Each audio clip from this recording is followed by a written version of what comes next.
Tekrar demək istəyirəm ki, çəkilər dalınca qaçmaq lazımdır. Zala gələn kimi, əgər siz yeni gəlmisinizsə, birinci etməyi öyrənməlisiniz. Yəni texnikanı ki, o necə düzgün hərəkət olmalıdır, düzgün nəfəs və ondan sonra mərhələ-mərhələ çəkiləri qaldırmaq olar. Amma gələn kimi və bəzən qızlar çəkilər götürür və deyir ki, mənə asandır, mənə asandır. Asandır çünki siz düzgün etmirsiniz. Düzgün də etməyəndə çəki bütün bədənə təsir edir. Amma düzgün edəndə həmən o əzələlər işləyir və o əzələlər zəif olanda onlar çəkini qaldıra bilmir. Görək. Mən nəyi bacarıram? Edə bilirəm, yoxsa yox.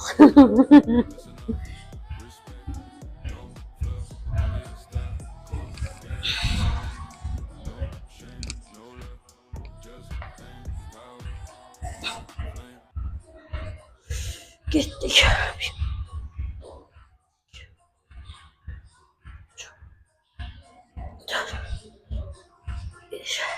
Bak hissediyorum ki bircə də tutuyor.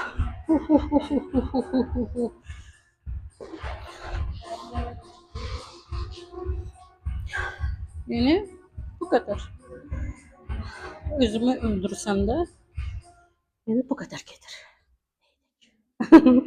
Əsas can sağlığıdır. Əsas özünüzü qorumalısınız. Çünki biz hələ yaşamalıyıq.